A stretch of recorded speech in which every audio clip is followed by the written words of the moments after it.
Hola amigos de Contexto. Señores, hoy vamos a tener un programa especial en conmemoración al centenario de la firma de los acuerdos de la Primera Guerra Mundial. Del fin. Del fin, o sea, de los tratados de paz que se hicieron Claro. para el fin, muy buena tu observación del fin de la Primera Guerra Mundial. Justamente en París, el domingo pasado, el domingo 11 de noviembre, se dieron cita más de 70 jefes de estados y de gobierno en París, en el Arco de Triunfo, una ceremonia muy bonita, conmemorando pues esta firma de los acuerdos de los tratados de paz entre las potencias aliadas y Alemania principalmente. Bueno, sabemos que fue uno de los acontecimientos, la Primera Guerra Mundial fue uno de los acontecimientos que más cambió la faz de la Tierra, del planeta Tierra en el siglo pasado. Bueno, seguido primero la Segunda Guerra Mundial, pero esta primera también. Es una consecuencia. Es una consecuencia, claro. Sí, la Segunda Guerra Mundial es una consecuencia de las cosas no terminadas de la Primera Guerra Mundial. Claro, pues todos estos tratados que se firmaron al final. Tratado de Versalles, fundamentalmente. Que fue el último, pero desde el Tratado de Saint-Germain hasta el Tratado de Versalles, que iremos hablando de ellos en todo el transcurso de este programa, pues fue, claro, la firma de la paz, pero no se mantuvieron tal como se firmaron. Hubo muchos cambios y el de Versalles, como bien decía Julio, fue un tratado que oprimió quizás demasiado a Alemania y en una Europa devastada, donde no había cultivo, donde no había producción, donde había una miseria terrible por 4 años de guerra. Fue una guerra muy larga y desgastante, librada en muchos países de Europa. No, además, la Primera Guerra Mundial dio fin al Imperio Austrohúngaro, al otomano, al Imperio Otomano, al Imperio Zarista, a la Revolución Rusa. Exacto.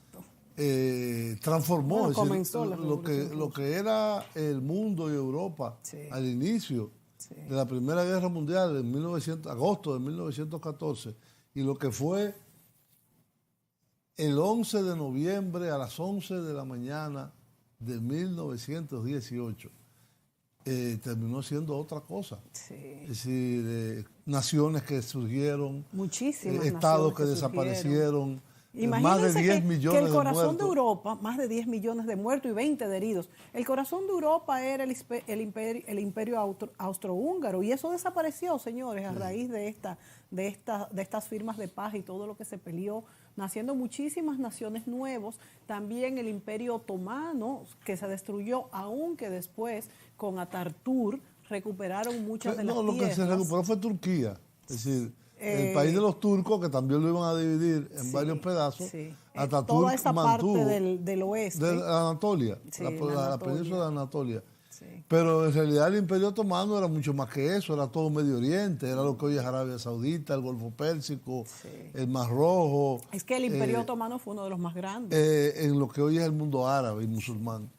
Pero bueno, es decir, eso fue lo que sucedió. Vamos a ver el primer video que tenemos sobre el centenario del armisticio de 1918, que precisamente se celebró, como decía Mónica, en París. A mí me pareció muy emocionante. Hay una cosa muy llamativa y es que los británicos no participaron.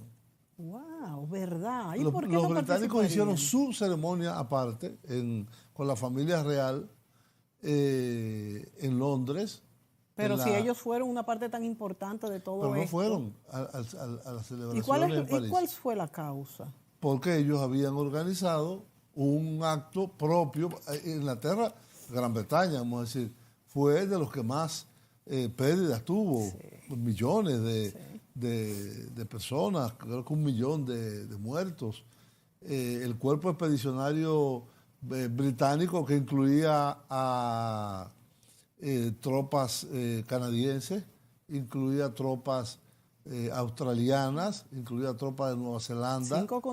Soldados de 5 continentes pelearon en esta guerra. Sí, pero que eran parte del cuerpo, lo que se llamaba la Fuerza Expedicionaria Británica. Ellos hicieron su celebración aparte, pero lo llamativo es que también aquellos que fueron parte del imperio, vamos a llamarle británico, del 14 al 18, como Australia, como Canadá, estuvieron presentes fue en París. Es que a mí me parece muy extraño que aunque ellos hayan hecho su celebración aparte, que no lo veo mal, no asistieran además a esta, No, porque no fue nadie. esto es algo que tuvo mucha preparación de muchos meses. Años. ¿Cómo va a ser? Exacto, pero Años. los menos meses, ¿cómo va a ser que ellos no asistieran? No, esto tuvo una Hasta preparación Trump de la- estuvo. Hasta. Entonces, exacto. Hasta. Aunque con un tono medio... Aunque creo que no fue a la desentonando. ceremonia Algunas ceremonias no sí, fueron. no fue a la ceremonia que firmó el nuevo acuerdo para velar por la paz. Creo que él no asistió a ese. No. Eh, Vamos a ver el video número 1, que ahí vamos a ver todos los elementos pormenores de esa celebración que hubo en París hace unos pocos días atrás. Unos 70 líderes mundiales se dieron cita en el Arco de Triunfo de París. No alcanzaron a llegar en el momento exacto en que, 100 años antes, a las 11 de aquel 11 de noviembre, las armas callaron. Pero el mensaje fue claro: nunca más. Y se pronunció desde un lugar especial, la tumba del soldado desconocido, símbolo silencioso de los millones de víctimas del conflicto bélico. Bajo la lluvia y el cielo gris, el presidente francés Emmanuel Macron dirigió la ceremonia conmemorativa, subrayando la importancia de este día y de la tragedia de la guerra. Este mismo día, los franceses y sus aliados celebraron su victoria. Lucharon por su patria y por la libertad. Por eso hicieron grandes sacrificios y pasaron por dificultades inmensas. Pasaron por el infierno, un infierno que nadie puede imaginar. Hubo lecturas de la época en la que se logró el armisticio, basándose en la tradición literaria y poética de la Primera Guerra Mundial. Palabras leídas por una de las jóvenes estudiantes de hoy que recordaba el día en que hace un siglo terminaba la guerra. La guerra ha terminado y en una hora partiremos. No tendremos que volver aquí jamás. La neblina se levanta y se puede ver claramente la línea de fosas y trincheras, elementos de un mundo aterrador y una vida despiadada. El presidente francés mostró su determinación de construir un futuro sin guerras. Unamos nuestras esperanzas en vez de oponer nuestros temores. Juntos podemos alejar las amenazas como el espectro del calentamiento global, la pobreza, el hambre, las enfermedades, la desigualdad y la ignorancia. Hemos emprendido esta lucha y la podemos ganar. Sigamos adelante, pues la victoria es posible. Disputada tanto en la Primera como en la Segunda Guerra Mundial, París recibe hoy a los viejos enemigos juntos y reconciliados.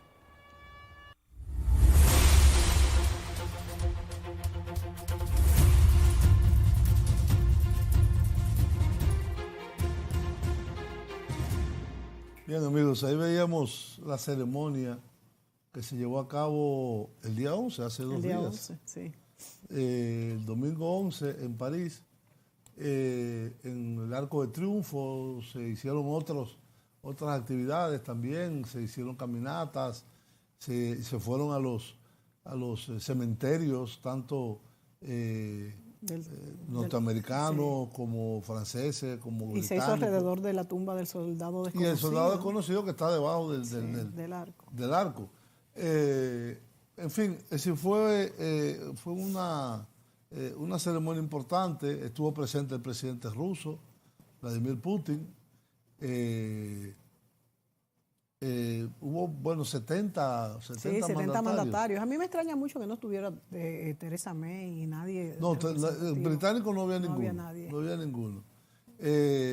Habían de los 5 continentes. Habrá que buscar opiniones a ver cuál fue el motivo de que ellos no mandaran ni siquiera representantes. Me lo encuentro muy extraño. Porque ellos tenían su propia celebración en la Torre de Londres, el mismo día. Ah, el mismo día. El también mismo es día, verdad, con toda la familia real. Sí, bueno. Entonces, ahí lo que se hizo fue esta recordación. La Primera Guerra Mundial es un evento que probablemente a las generaciones de hoy no le dice gran cosa. Bueno, el Julio no le dirá gran cosa porque no la conocen. No, porque tú le hablas de la Segunda quizás, o de la Guerra de Vietnam, pero la Primera Guerra Mundial, podría caracterizarse como, hay un historiador inglés que se llama Eric Hobsbawm, que llama al siglo XX, el corto siglo XX, y que según él inicia con la Revolución Rusa en 1917 o en 1914, que es cuando se inicia la Primera Guerra, cuya consecuencia una de ellas es la Revolución Rusa, sí. Y que termina con la disolución de la Unión Soviética en 1991. Es decir, que el siglo XX en realidad dura menos de un siglo. según su apreciación. Según Hobsbawm, sí.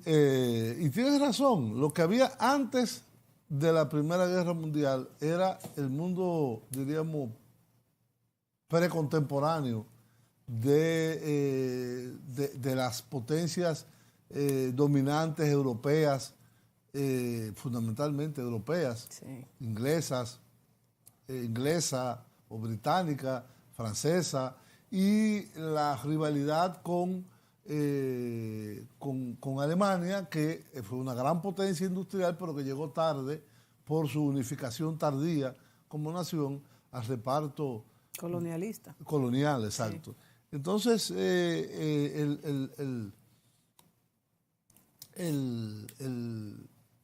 los Estados Unidos, que ya tenían una expansión neocolonial desde la guerra hispanoamericana de 1898, que tomaron Cuba, Puerto Rico, Filipinas, parte de Centroamérica, a México ya le habían cercenado una parte importante de su territorio, habían ocupado durante el proceso de la guerra a Nicaragua, Haití, Dominicana. Es decir, el área de influencia de los Estados Unidos inicialmente colonial fue esta área. Pero los grandes imperios coloniales eran europeos, Era un mundo de invasiones, de tomar las cosas por la fuerza. Tenían toda la historia de la humanidad de esa manera. No habían organismos internacionales. No había organismos internacionales, y recordemos también que esa alianza de la triple entente y la triple alianza. Ajá. Bueno, pues surgieron, los precursores fueron en 1872, cuando Francia y sí, la guerra franco-prusiana. Exacto, y Inglaterra, pero cuando Francia e Inglaterra se unen para buscar protección, y entonces ahí Alemania y el Imperio Austrohúngaro también se unen para hacer contrapeso a esta otra institución, vamos a decir, o alianza. Exacto, o alianza. Entonces, cuando matan en Serbia al archiduque, tampoco fue porque querían tanto al archiduque, sino que, por ejemplo, a los rusos no le convenía que estos nacionalismos, que ya en los Balcanes siempre ha sido una región muy, muy caracterizada por estos nacionalismos, y son personas de distintos idiomas, de distintas razas, de distintas religiones, que están ahí, siempre han querido independizarse, y al querer independizarse, esto no le convenía a los grandes imperios, como por ejemplo el ruso, porque siempre quisieron pues adueñarse de esta parte del mundo aquí, y es por eso que atacan entonces a que se desata en parte. Sí, con lo la guerra inicialmente fue entre quien declara la guerra es el Imperio Austrohúngaro, sí, a Serbia. Y pero Serbia, defendido por Rusia, exacto, al ser eslavos, exacto, entra Rusia en guerra también, y de ahí entra Alemania. Y ahí se arma la primera vez. En el próximo segmento lo vamos a ver en un excelente video que tenemos de qué fue la Primera Guerra Mundial y cómo se armó ese conflicto tan importante. Pero volvemos en el próximo segmento.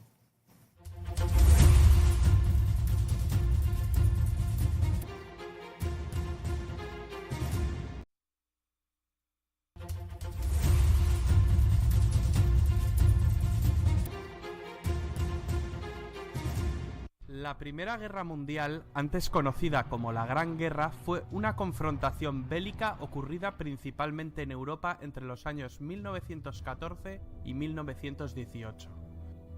Más de 9 millones de combatientes y 7 millones de civiles perdieron la vida, una cifra extraordinariamente elevada comparado con guerras anteriores. Estas cifras son tan elevadas, entre otras cosas, por los avances tecnológicos e industriales de los beligerantes. En la Gran Guerra se vieron involucradas todas las grandes potencias industriales y militares de la época. Antecedentes. De la noche a la mañana, Alemania, que había llegado tarde al reparto colonial, se incorpora al club de las grandes naciones. Su gran ejército había infligido una humillante derrota a la Francia de Napoleón III, y el rey de Prusia, Guillermo I, se había proclamado emperador, Kaiser, de todos los alemanes. Francia pierde las regiones de Alsacia y Lorena. Francia e Inglaterra aparcaron sus diferencias en cuanto el gigante alemán empezó a hacerles sombra, formando la Entendimiento Cordial, en 1904, que tras la anexión de Rusia pasó a llamarse la Triple Entente. ¿Qué bandos se enfrentaron? Se enfrentaron dos bandos. Por un lado, la Triple Entente que acabamos de mencionar. En el otro bando tenemos la Triple Alianza, formada por las potencias centrales, el Imperio Alemán y Austria-Hungría, o Imperio Austrohúngaro.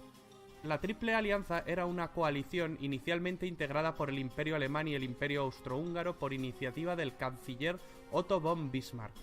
Estos países acordaron apoyarse en caso de ser atacados por Francia o por Rusia.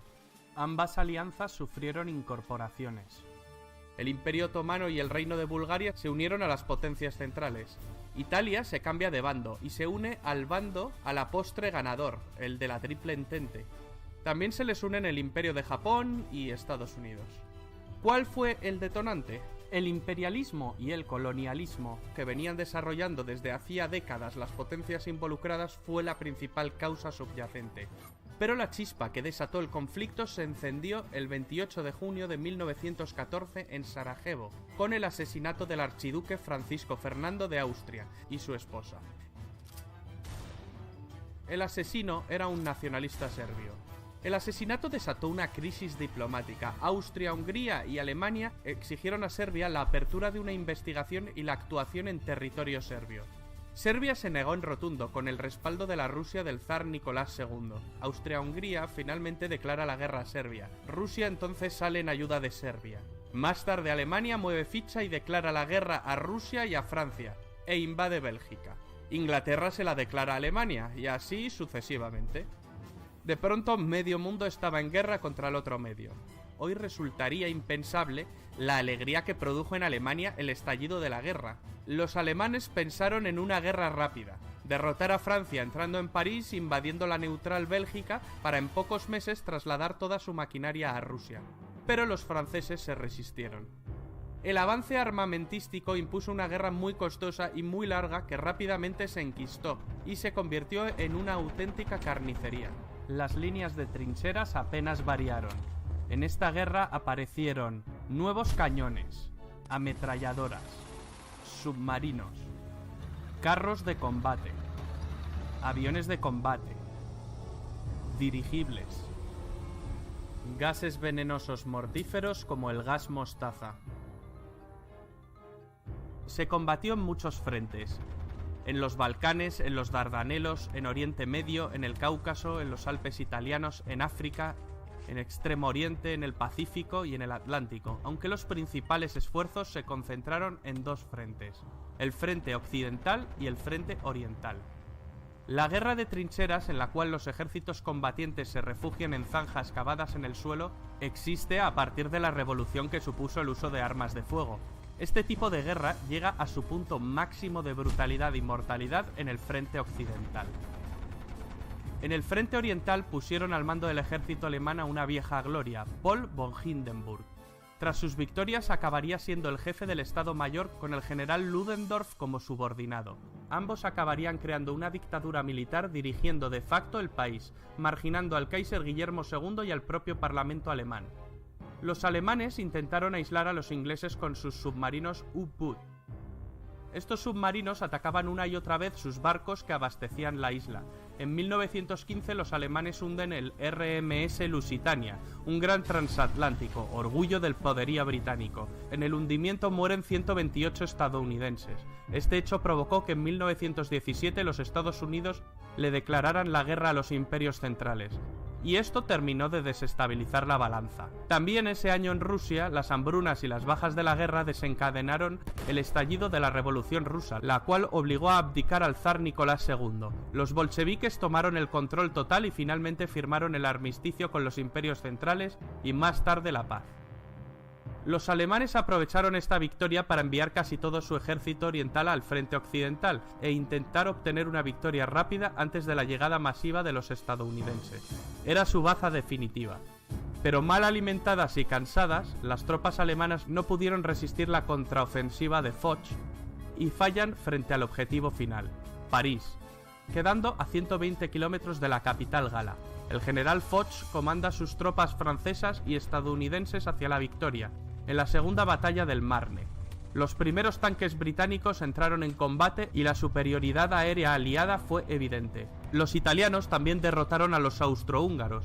Ludendorff y Hindenburg son partidarios de la capitulación inmediata, pues creen que el frente se derrumbará en cualquier momento. Tropas estadounidenses de repuesto no paran de desembarcar e incluso Italia se prepara para enviar un contingente a Francia. Alemania y las potencias centrales sobre el papel habían perdido la guerra. El presidente norteamericano Wilson proclama que Estados Unidos solo negociará con un gobierno alemán democrático. Tras una revolución obrera en Berlín, el Kaiser huye a Holanda. Es el fin de los Kaisers alemanes. Tras el Tratado de Versalles, Alemania sufrirá humillantes sanciones que avivaron el odio alemán hacia los vencedores. Los franceses fueron los más vehementes en cuanto a las represalias contra Alemania. El tratado acabaría propiciando el ascenso de Hitler y, por tanto, la Segunda Guerra Mundial.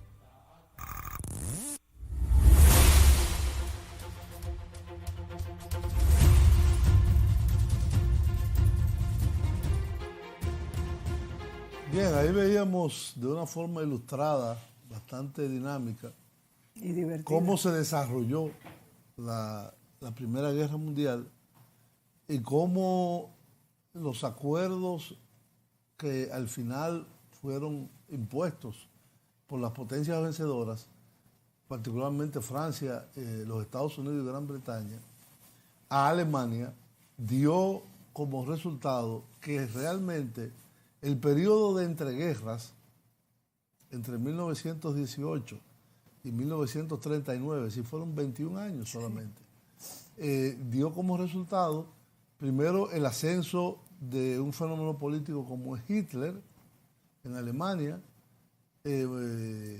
precedido por Mussolini en Italia, y por lo tanto una nueva guerra. Claro. ¿Qué pasó? Las condiciones que se le impusieron a Alemania, las llamadas condiciones económicas de la paz, que Lord Maynard Keynes, John Maynard Keynes, que fue quizás uno de los economistas más brillantes del siglo XX, que fue parte de la delegación inglesa en la negociación de los acuerdos de Versalles, escribió un pequeño librito que se llamaba Las condiciones económicas, Las condiciones económicas de la paz, donde decía que esas condiciones económicas impuestas a Alemania iban a reavivar un nacionalismo extremo alemán y que por lo tanto eso iba a dar como consecuencia otra nueva guerra. No había que ser mago para darse cuenta que un país con una potencia como la de Alemania, humillado al nivel que fue humillado, y con las reparaciones de guerra que se le impusieron. Era como se le llamaban a las cantidades de dinero que tenían que dar. Eran cantidades de dinero, producción. De los países de hecho, devastados. hay una cuenca en Alemania que se llama la cuenca del Ruhr, del río Ruhr, que fue ocupada por Francia militarmente. Y todas esas industrias que estaban ahí estaban al servicio de lo que quisiera el gobierno francés. Entonces, esas condiciones, primero dio como resultado un gobierno muy débil, que fue la llamada República del Weimar. Sí. Fue la república subsecuente al fin del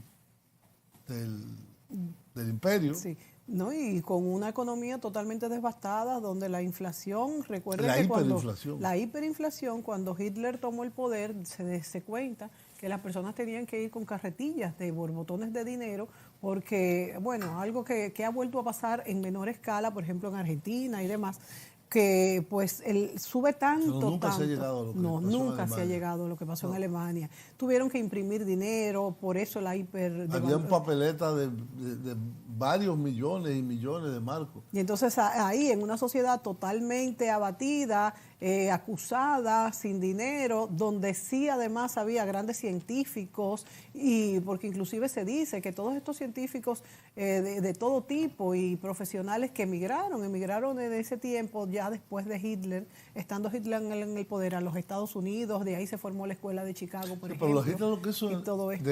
de hecho, lo que hizo Hitler fue romper los acuerdos de... Sí, y él aglutinar. desconoció el Tratado de Versalles y rearmó a Alemania, reindustrializó a Alemania, paró la crisis económica. Y le dio autoestima al alemán, que estaba totalmente desmoralizado. Pero yo creo que la mayor lección que podemos tener de este caso con Alemania es que, aunque Alemania tenía un ejército poderosísimo y fue una culpable directa, vamos a decir, aunque eso fue ahí pues un juego de poderes tan grande. Alemania se convirtió en era una superpotencia industrial, pero no tenía un Estado unificado, como lo tenía Francia y como lo tenía Inglaterra. Estados Unidos, como lo tenía Inglaterra. Eran varios lo que ellos llaman los Länder, pequeños estados, como igual que Italia también. Entonces, la unificación de Alemania viene a producirse a finales del siglo XIX con Bismarck, en 1867 creo que es. Entonces, cuando ellos llegan a tener un Estado central que pueda ya mirar hacia afuera, que pueda aspirar a una repartición de lo que ellos entendieran fuera una parte justa de su potencia a nivel del colonialismo, ya no había. Ya casi no quedaba. Sí. Entonces ellos solamente podían lograr eso en disputa con las dos grandes potencias que eran Francia e Inglaterra. Y lo quiso tomar por la fuerza, y entonces por el Tratado de Versalles quedó totalmente minimizada y demás, y ahí fue que Hitler toma el poder y realza el nacionalismo alemán. Pero justamente eso es lo que yo digo, algo que pudiera haber parecido justo en aquel momento, por Alemania también cometió pues muchos abusos, lo que hizo fue un mal al mundo entero y otra guerra mundial que se produjo. O sea, la violencia siempre... No, y fueron más muertos. Sí, en la segunda fueron mucho más. Fueron 50 millones 60. de muertos. 60 millones de muertos, mientras que aquí fueron 10 millones. Claro, había mucho más gente. Pero no se sabe si había tan mucho más, porque con esas pérdidas... No, había más población, pero además el teatro de operaciones no solo fue Europa. Claro. Fue Europa, fue África, fue Asia. En el único continente que no hubo combates abiertos fue en América, porque está muy alejado. Sí. Pero eso porque Alemania no pudo, o Japón no pudo llegar a atacar a los Estados Unidos. Que lo hubieran hecho. Si hubieran podido, lo hacen. Si hubiera pasado más tiempo. Pero en todo el resto del globo se peleó en China solamente y en Rusia. En cada uno de esos países hubo más de 20 millones de muertos. Bueno, se dice incluso que murieron más rusos que judíos. No, mucho más. Sí. Mucho más. Judíos fueron 6 millones. Sí, y rusos dicen que 21, fueron... Entre 21 y 25 millones de muertos. Sí, y algunos dicen que hasta más. Entre todas las condiciones, incluso el frío también que acabó, y el hambre, la hambruna, el frío, que también pasó esto en la Primera Guerra, y por eso también surge que también la Revolución Rusa de 1917, yo creo que tuvo muchísimo que ver con la guerra, aunque esto venía formándose por lo de los zares, por todas estas injusticias, pero pienso que... Pero claro, el detonante fue la guerra. Que fue la guerra. Sí, evidentemente. Nos tenemos que ir a la pausa. Vamos a una pausa y volvemos ya con este último segmento.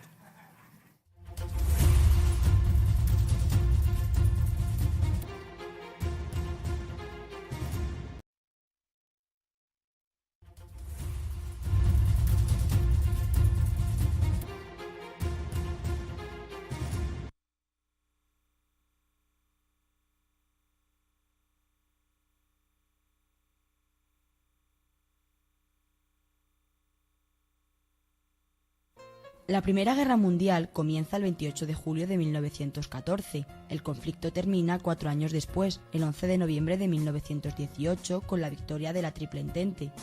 ¿Pero cómo se llega a tal enfrentamiento? Para entender el origen de este conflicto internacional, tenemos que ahondar en sus causas económicas, imperialismo, nacionalismo, alianzas militares y producción de armamento. El desarrollo de la Segunda Revolución Industrial, producida a finales del siglo XIX y principios del XX, cambió el panorama económico mundial. La aparición de nuevos sectores productivos, el uso de nuevas fuentes de energía o la creciente globalización económica permitieron el surgimiento de nuevas potencias industriales. Estos países competían con las potencias ya existentes, Gran Bretaña, Alemania y Francia. A principios del siglo XX, Gran Bretaña y Francia eran los países que más colonias poseían. Alemania se convierte en una gran potencia económica, pero su poder imperialista era mucho menor, por lo que pretende conquistar nuevos países. Francia y Gran Bretaña intentan impedir esta estrategia. El nacimiento de nuevas potencias mundiales, como Estados Unidos y Japón, complica la situación internacional, ya que estos países tienen sus propios planes de colonización. Entre 1904 y 1911 se produjeron 2 incidentes importantes que influyeron en el comienzo de la Gran Guerra. Nos referimos a las crisis de Marruecos, país en el que Francia tiene pretensiones coloniales y que Alemania usó para conseguir sus aspiraciones imperialistas. Durante el siglo XIX y principios del XX se produjeron importantes cambios en el mapa político internacional, propiciados por ideologías nacionalistas y llevados a cabo con carácter bélico. En ellos intervinieron otros países con intereses en tales regiones. En el siglo XIX, gracias a la reunificación de territorios, surgieron estados como Italia y Alemania. Otros se disgregaban, como el Imperio Otomano, y otros estados luchaban por recuperar regiones que les habían pertenecido.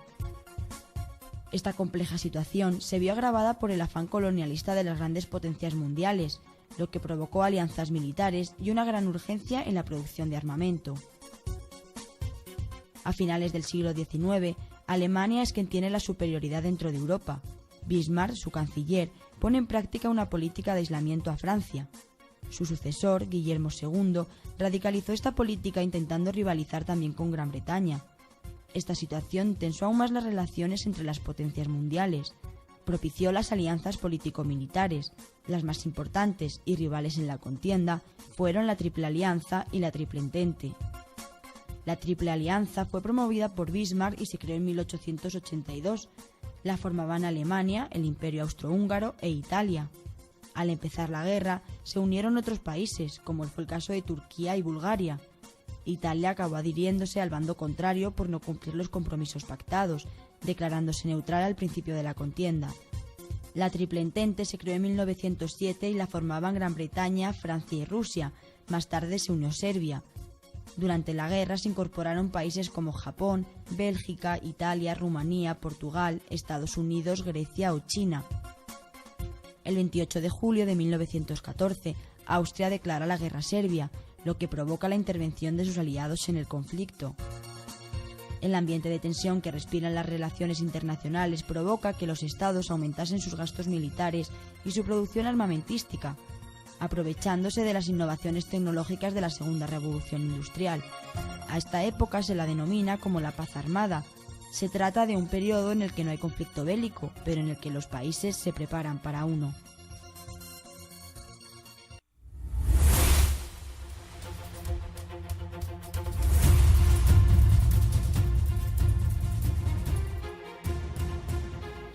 Bien, amigos, ahí veíamos otra vez los antecedentes, el desarrollo y cómo lo que no se ve muy bien son las consecuencias. Y es donde quizás más debemos nosotros insistir. Y lecciones. ¿Perdón? Y lecciones. Y lecciones. Primero, el armamentismo. La paz armada, como le llaman ellos. O la paz armada que se llamó en el principio del siglo XX. Era una paz en la cual todas las potencias se sobrearmaban. En gran parte, la creación en los años 50 de la Unión Europea, lo que hoy es la Unión Europea, Sí. la Comunidad Económica Europea, etcétera, con distintos nombres que termina siendo hoy la Unión Europea, es una una lección sacada por los más importantes dirigentes europeos de que Europa no podía vivir peleando entre sí. Por querer ganar territorios nuevos. Por querer ganar territorios nuevos y total lo que terminaba era con más destrucción, con más muertos, con más desastres. Hay un aspecto interesante de esto que no hemos resaltado, pero no sé si ustedes se han dado cuenta. España no fue parte de la Primera Guerra Mundial y tampoco de la Segunda. Sí, sí. Aunque estuvo muy cercano no, y en el medio de, tuvo una del eje franco-alemán, pero franco-alemán no, del eje italo-alemán, sí. El eje fascista, pero no participó directamente de las hostilidades. Estaba devastada también con la Guerra Civil Española. Y habían participado Alemania e Italia también, sí. que puede considerarse como un precedente de esta guerra. De ahí salieron instituciones muy importantes como es las Naciones Unidas. Y directamente la Sociedad de Naciones. La que fue el primero Sociedad de Naciones y hoy es la Organización de Naciones Unidas y todo el entramado que la acompaña, en el cual se trata de privilegiar el multilateralismo al unilateralismo, que hoy en día está siendo muy cuestionada por algunos países, en particular grandes países de esta región. Sí. Vamos a ver en qué terminamos esto. Ya bueno, la verdad es que los vamos a dejar con un video. Hay mucho que hablar sobre este tema. De hecho, la importancia que tomaron los obreros, los sindicatos, el voto de la mujer, la participación en el trabajo. Hay mucho que hablar y hay mucho que aprender de esta época. Y yo creo que este tipo de programas debemos de seguirlo. Sí, somos los herederos directos de esta civilización que se creó ya después de la Segunda Guerra Mundial, que como dijimos es una consecuencia de la primera. Es como terminar esa parte del conflicto. Tenemos una época de paz, relativa paz, ¿no?, que vivimos producto de estas instituciones como Naciones Unidas y muchas otras que velan pues porque ya no sea un mundo tan salvaje como antes, donde las apropiaciones de territorio eran lo normal. Los dejamos con un video. Sí, así es. Señores, hasta la próxima.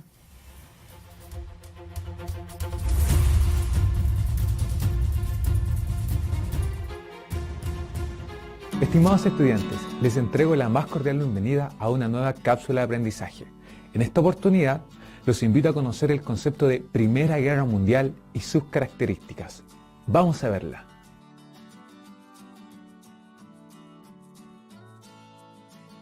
Respecto a la Primera Guerra Mundial, el día de hoy veremos la descripción del proceso, posteriormente veremos las causas del conflicto y las distinguiremos entre las causas que son mediatas y las causas inmediatas. Y finalmente terminaremos viendo las etapas de la guerra. Hablaremos de la guerra de movimientos, la guerra de posiciones y finalmente el desenlace de este conflicto planetario. La Primera Guerra Mundial, o también llamada Gran Guerra por la gente del periodo, ha sido uno de los conflictos más grandes de la historia de la humanidad. Ocurrió entre los años 1914 y 1918 y lamentablemente registra la cantidad de 10 millones de muertos durante este conflicto. Nunca antes habían participado tantos países en un conflicto y eso se debe a lo que vemos en la imagen adjunta. Estamos en las postrímeras de la época del imperialismo, donde países como Inglaterra, Alemania, Francia y otros países adicionalmente son dueños y han utilizado y ocupado todo el mundo. Dentro del proceso bélico es posible distinguir dos tipos de causas, mediatas e inmediatas, o también llamadas estructurales y detonantes. En el caso de las primeras se cuentan las siguientes causas mediatas: el imperialismo, la lucha por el territorio de las colonias, la formación de alianzas de países, la paz armada y finalmente las guerras balcánicas. En palabras muy sencillas y recordando los conceptos que hemos trabajado hasta el momento, el imperialismo, a partir de la Revolución Industrial, es el proceso en el cual los países europeos buscan expandir sus dominios fuera del continente y va a llevar a que estos países entren en un conflicto, ya que surgirán nuevos países como Alemania e Italia en la década de 1870 que van a buscar expandirse, pero lamentablemente África, Oceanía y Asia ya se encontraban dominados por otros países como Inglaterra y Francia. Entonces, este choque entre los países que ya estaban y los nuevos países va a provocar una tensión. Esta tensión finalmente se ve liberada en este elemento, la causa inmediata o detonante del conflicto. Consistió en el asesinato del archiduque Francisco Fernando de Austria-Hungría el 28 de junio de 1914. El príncipe, como vemos en la imagen, se encontraba en su carruaje y es asesinado a sangre fría por Gavrilo Princip, y esto va a provocar una serie de reacciones considerándose por muchos historiadores como el polvorín europeo. A partir de este hecho, Austria culpa a Serbia del asesinato y le declara la guerra el día 28 de julio de 1914. Recordemos que en esos momentos existían dos grandes alianzas, la Triple Alianza y la Triple Entente. A partir del sistema de alianzas, Rusia y Francia deciden ayudar a Serbia y movilizan a su ejército el día 29 de julio. En vista de lo anterior, Alemania decide, haciendo uso del sistema de alianzas, ayudar a Austria y le declara la guerra a Rusia y a Francia el día 1 de agosto. Recordemos también que en la Triple Entente nos quedaba un ingrediente más, Inglaterra, quienes finalmente ingresan al conflicto decidiendo apoyar a Rusia y a Francia.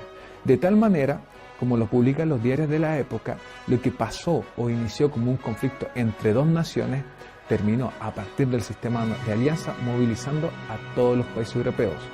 Pero recordando el marco del imperialismo, termina movilizando a los países europeos y sus colonias repartidas en todo el mundo.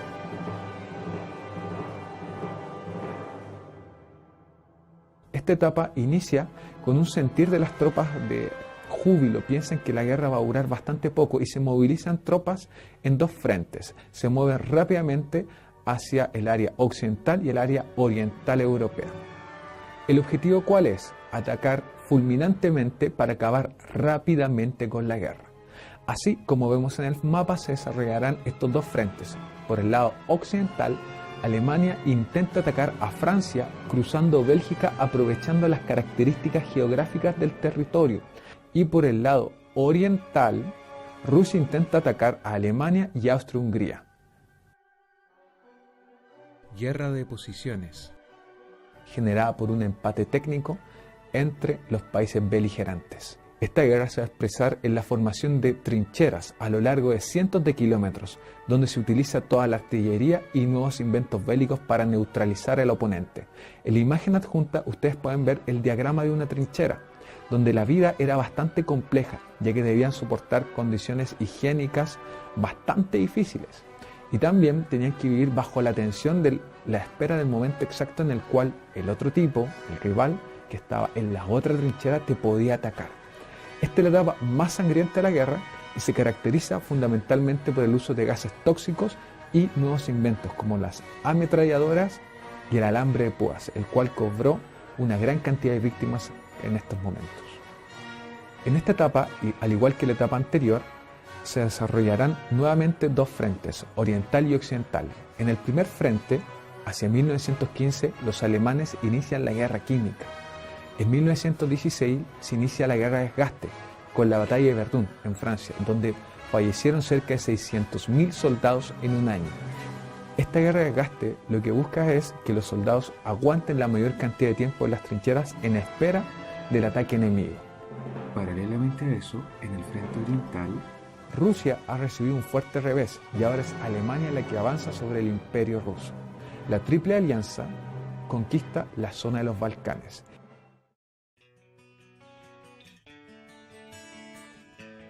En 1917 se desarrolla el momento clave de la guerra.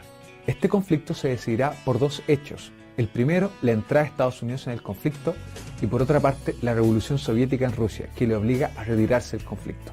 Particularmente, el ingreso a Estados Unidos es debido al hundimiento de su barco, Lusitania, el cual transportaba pasajeros y mercadería entre Inglaterra y Estados Unidos, a manos de un submarino alemán. Y por otra parte, Estados Unidos ingresa debido al temor de una supuesta alianza que establecería Alemania con México, con el objetivo de recuperar California. A partir de este ingreso a Estados Unidos, en el año 1918, encontramos el desenlace de la guerra. Los norteamericanos se encuentran con una mayor vitalidad, con una mayor energía, mientras los países europeos ya se encuentran desgastados por el conflicto. En tal año, a 120 kilómetros de París, Alemania es derrotada por un ejército de origen franco-norteamericano. Posteriormente, Francia y Reino Unido logran el control del Oriente Medio, propiciando la rendición del Imperio Turco, país que se había incorporado a la Triple Alianza al iniciar el conflicto con el objetivo de enfrentarse a Rusia y a los otros países de la Triple Entente.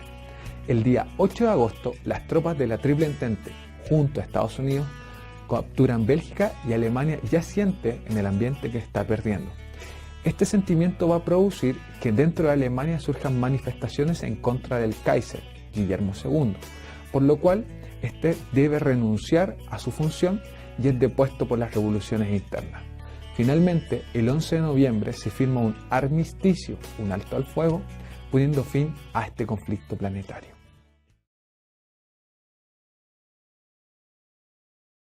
En síntesis, hemos podido comprobar en la cápsula del día de hoy cómo la Primera Guerra Mundial ha sido un proceso que ha abarcado bastantes países y una gran cantidad de personas. Vimos cuáles fueron sus causas, mediatas e inmediatas, y también describimos cada una de las etapas de la guerra. Finalmente, no debemos olvidar la causa estructural del conflicto, el capitalismo y la revolución industrial que promovieron la búsqueda de territorios y el enfrentamiento posterior en la terrible Primera Guerra Mundial.